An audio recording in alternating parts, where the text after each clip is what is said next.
Qué gusto en saludarle, bienvenida, bienvenido. Ya estamos en A Fondo aquí en Mega Noticias Tepic. Vamos a tocar un tema que es interesante. ¿Cuál es el contexto del autotransporte federal de carga aquí en el estado? Y por supuesto la situación que está prevaleciendo en distintos puntos de la República Mexicana. Y para eso hemos invitado al delegado de la Cámara Nacional del Autotransporte de Carga aquí en el estado, a José de Jesús García Hernández, para que nos dé cuenta el contexto en el que vamos a estar platicando para usted aquí en A Fondo.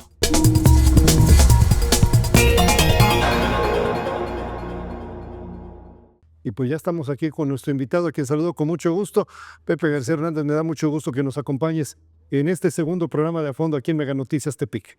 Muchas gracias, Enrique. Un gusto en saludarte. Qué bueno que podemos contar con este espacio. Y bueno, saludos a todo tu público. Muchísimas gracias. ¿De cuántos agremiados estamos hablando, al menos en Nayarit, de la Cámara Nacional del Autotransporte de Carga, que es, tú eres el delegado, es una cámara muy importante con presencia en toda la República Mexicana? Estamos hablando de más de 150 unidades, que son una cantidad distinta de empresas, pero son más de 150 unidades ahorita aquí en el estado. En el estado. Así es. Pero el peso que tiene Canacar es notable en toda la República Mexicana. ¿Qué implica Canacar? ¿Qué significa la Cámara Nacional del Autotransporte de Carga para México? Bueno, la Cámara, como las demás cámaras sectoriales, tiene un papel muy importante por el nivel de capacitación o profesionalización que buscan las empresas que formamos parte de ella. Además de que es el intermediario y el interlocutor con las autoridades federales, estatales y municipales para lograr acuerdos en aquellos puntos donde necesitamos encontrar, además de la solución de movilidad y seguridad, encontrar facilidades para cumplir nuestros trabajos, tanto ellos para cumplir el orden como nosotros para cumplir con la normatividad que nos impone. Cuando vamos en las autopistas, aquí Tepic Guadalajara, Tepic Mazatlán y por supuesto más allá, pues vemos distintas, así como hay líneas de autobuses, pues hay líneas de autotransporte de carga, algunas muy reconocidas con una presencia en el centro del país. Guanajuato tiene importantes empresas de autotransporte de carga, el estado de Nuevo León, el estado de Tamaulipas, la Ciudad de México. Considero que ahí es donde podemos ver precisamente los usuarios, nos damos cuenta que hay una movilidad de mercancías a lo largo del país a través de esas unidades. Sí, hay que identificar el transporte de carga, y aquí voy a ampliarlo al transporte de pasajeros como el servicio que se presta en la última milla. Si todo lo que tengamos que consumir tendrá que llegar por algún medio de transporte de carga, es decir, de una camioneta, un tráiler o un tipo de unidad de ese tipo, igual que los autobuses, los minibuses. Todos en algún momento tenemos que hacer uso de ese tipo de unidades. Entonces, esa es la importancia tanto del transporte de carga como del transporte de pasajeros. De ahí la forma o la relevancia de cómo opera la economía, que es lo que vamos a hablar más tarde en el tema del transporte de carga. Nayarit ha sido bendecido por la tierra, por la agricultura, por las características, pero en materia de infraestructura tardó años Nayarit para poder tener la comunicación que hoy tenemos con esta infraestructura carretera. Está muy bien planeado el tema de las autopistas, no son baratas, por cierto, pero ya tenemos conexión que es realmente reciente en comparación con otros puntos de la República Mexicana. ¿Ha sido Nayarit un estado dependiente precisamente del autotransporte de carga para traer los insumos necesarios para el desarrollo de la vida comercial de la entidad? Yo te puedo generalizar que más bien todos los estados recurren o tienen la necesidad de recurrir al transporte de carga para terminar de cumplir o terminar de llevar las mercancías a su último punto. Nayarit no es la excepción. La importancia de Nayarit, hasta por lo menos antes de que estuviera la autopista Mazatlán-Durango, es que era la única forma para atravesar de Jalisco para todos los estados de este lado del Pacífico. Entonces, esa fue la importancia que tenía hasta ese entonces, sigue siendo importante. Sin embargo, pues de alguna manera ya aparte del tráfico de carga se está moviendo ya por la Mazatlán-Durango, pero dependiendo del destino. Pero ese es el nivel de importancia que tiene. Y todos los estados sin duda lo tienen. Tú mencionaste ahorita que en el caso de Guanajuato, la Ciudad de México tiene importantes empresas de logística, de paquetería y carga. Ellos lo tienen precisamente por eso, porque en ese corredor que es de Aguascalientes hasta Ciudad de México, alrededor de la Ciudad de México, estados como Hidalgo y San Luis Potosí, hay una industria muy importante de todos los sectores, desde los alimenticios hasta los hasta los bienes como refrigeradores, televisores. Entonces, esa industria obliga a que empresas como esas se instalen y operen de la manera más eficiente posible para prestar el mejor servicio posible en el traslado de esas mercancías a los destinos que el productor o el fabricante quiere llevar. Aquí tocamos parte, ya que estamos platicando con el delegado de la Cámara Nacional del Autotransporte de Carga aquí en el estado de Nayarit, el licenciado José de Jesús García Hernández. Punto importante, Pepe. Nos decías el tema de la importancia de la economía del transporte. Estamos viendo que tenemos una paridad del dólar que se ha visto afectada en los últimos días con respecto a la llegada de Donald Trump. Muchas marcas de los vehículos de carga son marcas estadounidenses, la gran mayoría. Por otra parte, muchos de los productos van hacia los Estados Unidos también. Esa es una realidad, que salen de México hacia los Estados Unidos, pero también en sentido inverso hay una importación notable de productos de los Estados Unidos. Danos una perspectiva de la importancia de la economía del transporte y algunos diferenciadores que valdría la pena que el público conociera. Me gustaría partir de la esencia del transporte. Es decir, como tal, podemos revisar la estadística de lo que es y cuesta operar una empresa de transporte. Hay varios requerimientos, además de los costos que han tenido un incremento permanente, hay la preparación, el grado de especialización de nuestros operadores y de los mecánicos o de quienes se dedican a dar el mantenimiento y servicio para que esas unidades estén en condiciones óptimas y pues cumplan con su origen, destino y no se estén parando y con el consecuente retraso de no entregar la mercancía a tiempo. Entonces, en ese sentido, el contexto ahorita es que estamos viviendo una etapa donde hace falta llenar los espacios de operadores, hace falta o debemos ser muy cuidadosos como propietarios de equipo de transporte, debemos ser muy cuidadosos de tener y revisar bien nuestros costos contra el servicio que prestamos. ¿Por qué? Porque hay una parte muy esencial. A lo mejor el costo se puede pensar únicamente en sentido del costo de la caseta, el costo de la gasolina y el costo del operador o los gastos que hagan en el camino. Pero sin embargo hay un costo obligado que en algún momento la normatividad te va a exigir de renovar el equipo o de renovar llantas que se van a gastar en un periodo mucho más largo que simplemente llenando el combustible. Entonces, en ese contexto, el transporte ha sufrido o vive cotidianamente los incrementos y difícilmente puede estarlos actualizando. El costo de venta o el precio de venta puede estarlo actualizando cada que se dan esos incrementos. ¿Por qué? Y lo vivimos aquí. Esto yo creo que lo podemos ver más la gente más fácilmente. Es, por ejemplo, cuando el transporte de pasajeros, las combis colectivas o los taxis, cuando hay un incremento, difícilmente la gente va o se queja o exige al gobierno que no apliquen, que no se incremente la tarifa de transporte. Igual pasa en el transporte de carga. Lo que pasa es que acá quienes pagan eso son los fabricantes. Y ellos también exigen o piden que no se les esté incrementando el precio de traslado únicamente, por lo menos durante un año a lo mejor, o contratos más largos, dependiendo de los tipos de contratos que se hagan. Entonces, esa es la parte que tiene que ver con el transporte. Ahora, ¿qué pasa con las mercancías? Tenemos dos situaciones reales.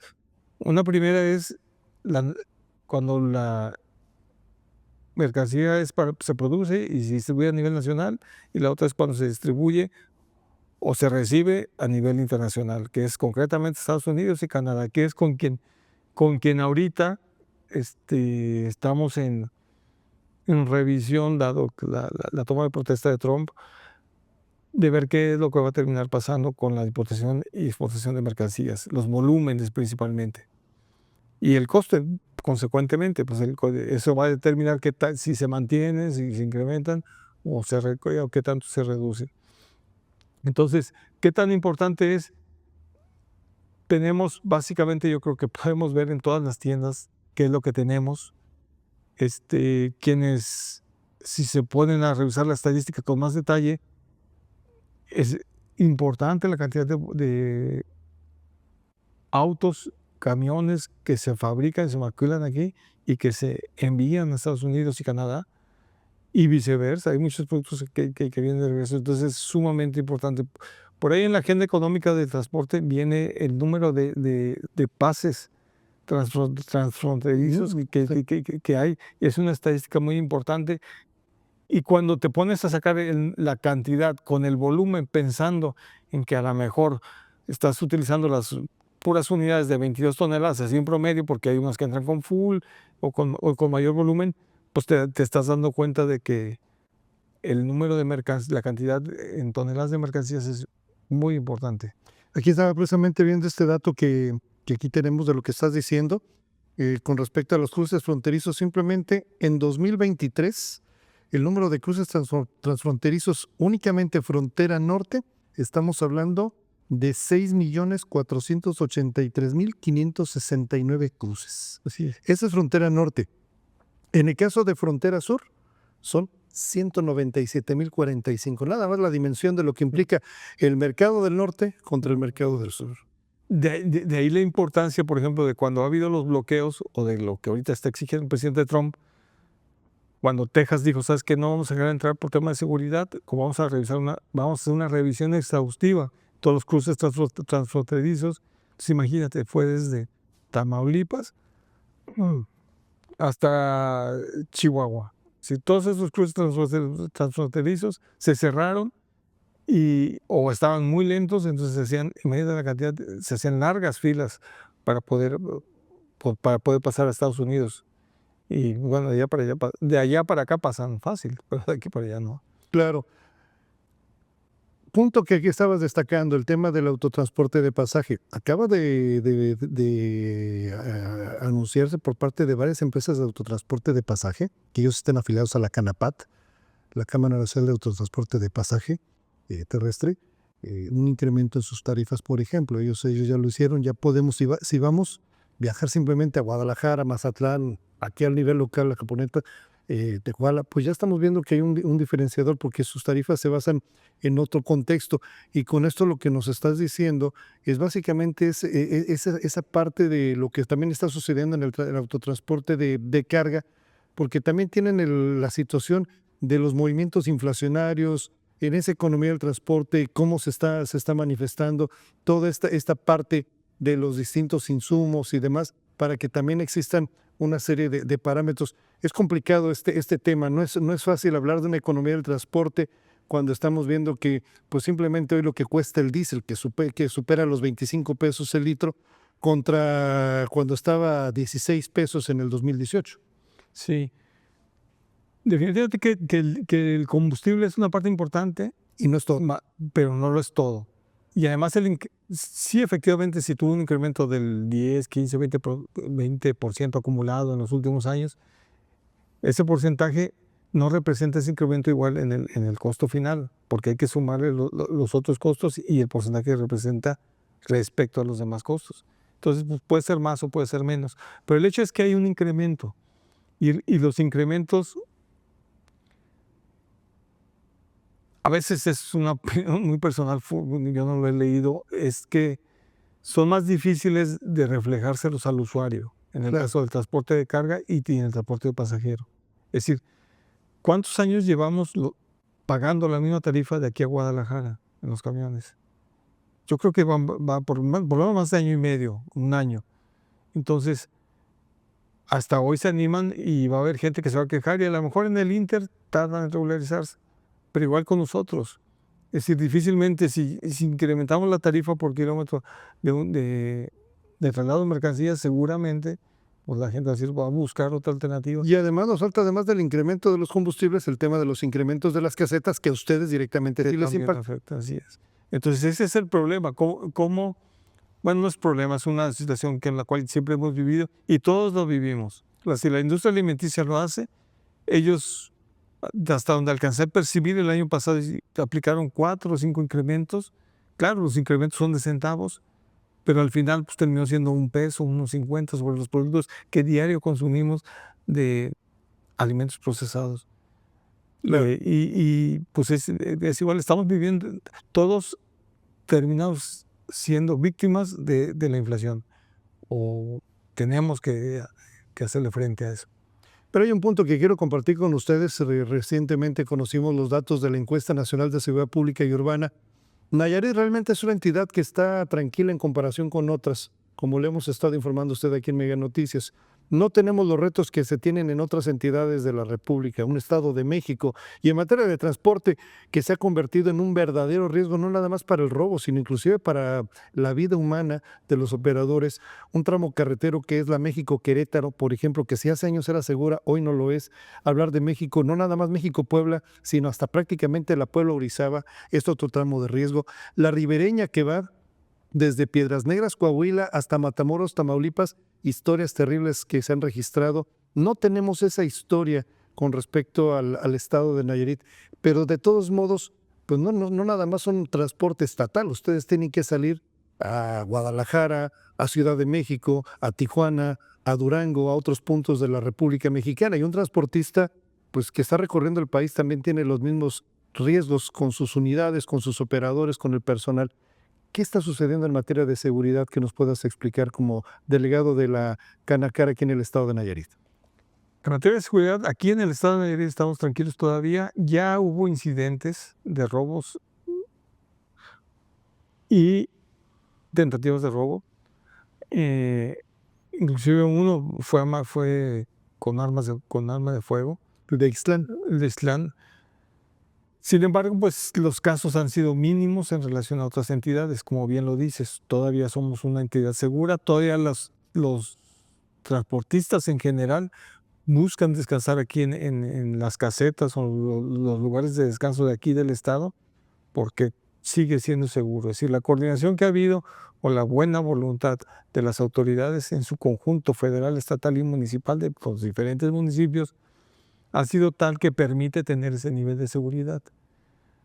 Sin embargo, ha habido estados, como bien lo dices, y transportistas de aquí han sido víctimas de esos robos, donde en el Estado de México, el Arco Norte o los lugares que tú mencionaste, donde pues los han robado. Les han robado la mercancía, les han robado los tractores. Y en el tema de seguridad, tiene dos efectos, además del robo propiamente hablando. Uno es el tema del seguro. Es decir, la aseguradora al final del periodo, al final del ejercicio, hace una reevaluación y dice, ¿sabes qué? Cada vez es más riesgoso, entonces pues te voy a incrementar el costo del seguro. Sí, como sucede, si es una entidad... O de la prima te la cambia. Sí, como sucede, por ejemplo, ahorita Sinaloa, comprar una póliza de seguro de un vehículo en Sinaloa se ha incrementado porque estamos hablando de 2.500 vehículos que han sido robados a partir de la situación del 9 de septiembre con la captura, entrega o como haya sido del Mayo Zambada. A partir de ahí se ha generado este conflicto en Sinaloa, 2.500 vehículos robados y se han incrementado los costos de las pólizas. Si tu ruta de transporte es en zonas en donde hay vulnerabilidad, pues por supuesto se va a tener que pagar más, ¿no? Se vas a pagar más.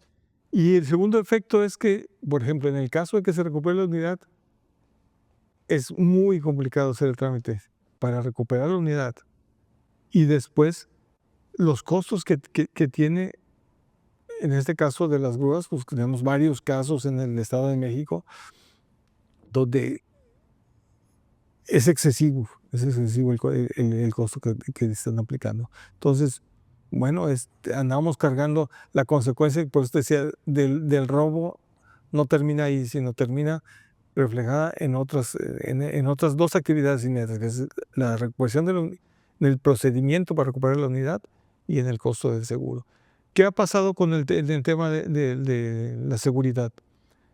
Canacar participando o siendo propositivo en relación a lo que se puede hacer, inició desde hace varios años junto con los centros de mando de las diferentes autoridades, inicialmente en el Estado de México y Puebla, que es la parte más conflictiva, unos centros de atención inmediata que tienen como finalidad desde utilizar los GPS, la información de la unidad en tiempo real para efectos de que en el caso de una alarma atenderla de forma más inmediata. Esa iniciativa sirvió de base para que la Guardia Nacional se sumara en un programa ya institucional coordinando todas las acciones de Guardia Nacional con los estados y municipios, que se llamó Chilam y ahora se llama Balam. Es una estrategia que también utiliza esa misma lógica, más algunas otras herramientas que van a ir implementando. Algunas ya están como apoyo con drones y cosas de ese tipo. Tecnologías que sirvan para atender una alarma en forma lo más inmediato posible. Están hablando ellos de que probablemente si lográramos tener bien coordinada toda esa tecnología y la información de esa tecnología, están hablando de que pueda reducirse el tiempo de que se genera la alarma hasta a minutos, 10 minutos, 9 minutos, para que esté en alguna unidad y se pueda desinhibir la acción del robo. Me llamó la atención del caso del accidente del intento de robo de Ixtlán. Recordarán ustedes, amigos del público, que lo presentamos aquí, y me llamó mucho la atención, ya que estamos platicando con el delegado de Canacar aquí en Nayarit, José de Jesús García Hernández. Pepe, me llamó la atención que la empresa tenía el vehículo con un apagado de motor a distancia, además de que inmediatamente la caja quedó asegurada, no fue posible abrirla, por eso fue el tema de los disparos, y ese vehículo también traía una unidad de protección. Me llamó mucho la atención ese tema. No todos los transportistas están en ese tipo de tecnología de un apagado de motor de una caja de alta seguridad. No, porque es caro. Todavía es caro. En la medida que haya tecnologías que lo puedan sustituir y que además no solamente que sean más baratas o más accesibles, sino que sean seguras, porque también el que sean masivas permite que sean vulnerables. Les da vulnerabilidad para que los criminales las intervengan, o las bloqueen o tengan alguna acción contra ellas. ¿Y por qué te digo que no las traen? Porque normalmente las utilizan para pagar cuando son fletes caros, es decir, que llevan mercancías importantes. Por ejemplo, los que trasladan los vehículos caros, evidentemente van en unidades que traen más protección, es decir, no están visibles, o en el caso de los cigarros, en el caso y etcétera. Y además traen una logística propia de la fábrica y del comprador. Es decir, traen alguna forma de controlar para que evitar que se conozca lo más anticipadamente posible qué producto llevan. Pero acabas de tocar este tema y yo recuerdo una crítica que se hizo muy fuerte en materia de comercio exterior. Imagínense, nosotros vamos en la autopista y de repente nos para un oficial de Guardia Nacional o nos para alguna autoridad, pues es molesto.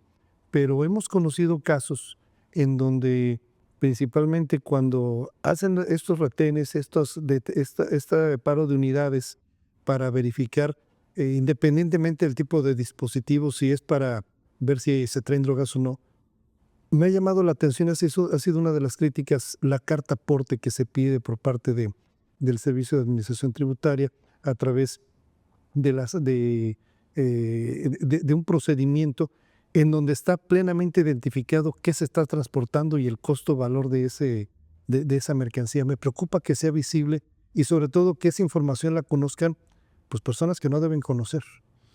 Ya se debió haber modificado eso desde hace varios meses por la petición precisamente de Canacar y los fabricantes, porque era un punto vulnerable en el tránsito de mercancía. Ya debe ser digital, no debe estar visible. Hay ciertos códigos para que solamente la autoridad pueda verificar lo que a ellos les compete. Y bueno, quizá haya quienes todavía no estén haciendo uso de esas facilidades, pero ya se está mejorando. Sí se está mejorando, ya se debe estar diciendo desde hace varios meses, y sería cosa de ver quien tuviera una inquietud de ese tipo, con gusto en la Cámara los atendemos para decirle a cómo debe recurrir para que no quede vulnerable con esa información. Déjame tocar otro punto que es interesante. Muchos han hablado del aeropuerto de Tepic. No acaba de ser una terminal aérea de pasaje. Tenemos limitados 2 vuelos, uno a Ciudad de México y otro a Tijuana. Estamos limitados en ese sentido. Pero hay aeropuertos que se han convertido en un paso multimodal importante. Me concentro en uno, el de Toluca. Yo no conozco un hub tan interesante en materia aduanero, de comercio exterior, de transporte de carga, como es el caso de Toluca. Se me hace un aeropuerto muy interesante porque dejó de operar pasaje por convertirse exclusivamente en el aeropuerto principal de carga de la zona centro del país. Y así como sucede con los puertos, es una alta movilidad que sucede en el puerto de Manzanillo, al grado de que en Guadalajara, en la zona de Zapopan, se tiene una serie de instalaciones multimodales que son interesantes para poder movilizar esa carga que llega de Manzanillo a otros puntos. Hay oportunidades con el aeropuerto de Tepic de poder tener una movilidad tal que también beneficie el ámbito del transporte de mercancía, si se logra que este aeropuerto de Tepic se convierta en un punto importante en materia aduanera. Sí, sí hay muchas, como bien mencionaste. A mí me tocó conocer el aeropuerto de Toluca cuando empezaron cuando solamente era aviones privados, y pues empezaba Interjet o Volar, ¿no? Era Interjet que tenía varios vuelos. Que tenía varios vuelos, me tocó conocerlo y ver lo que ahora es, que bien mencionas en cuanto a carga, pues es impresionante. Cuando vas algo más inmediato, cuando vas a ver ahorita lo que están haciendo en el área de carga del aeropuerto de Guadalajara, también es muy importante. Entonces, qué señal da eso de que hay demanda? Sabemos que los puertos de Manzanillo, de Lázaro Cárdenas, están saturados. Mazatlán apenas también está en cierto punto de saturarse. Entonces sí hay un área de oportunidad importante. Hace rato que mencionabas cuál era la importancia de la carga aquí en el estado de Nayarit. Ahorita principalmente es el tema agropecuario. Agropecuario. Ya hay mucha industria relacionada con ese sector, y en la medida que se dé y se concrete tanto el aeropuerto el área de carga de este aeropuerto como el puerto de Boca de Chila, seguramente va a ser un centro multimodal o de CEDIS, y ahorita lo que veo en forma inmediata es para el tema de productos agropecuarios. Bien, pues aquí está esta charla que nos quedan temas que me encantaría platicar, tema de la autopista Tepic-Compostela, que también va a ser importante, más precisamente lo veo por el ámbito de carga para conectar con Boca de Chila, con Puerto Nayarit y otros temas. Yo te invitaré a que nos permitas volver a platicar contigo porque ha sido una oportunidad de conocer más sobre el autotransporte de carga aquí en el estado. Te agradezco muchísimo, José de Jesús García Hernández, delegado de Canacar aquí en el estado de Nayarit. Muchísimas gracias. Gracias, Enrique. Estamos para servirte, y gracias a tu auditorio. Y muchas gracias a usted por acompañarnos en A Fondo. Soy Enrique Guzmán García. Siga la señal de Mega Noticias Tepic.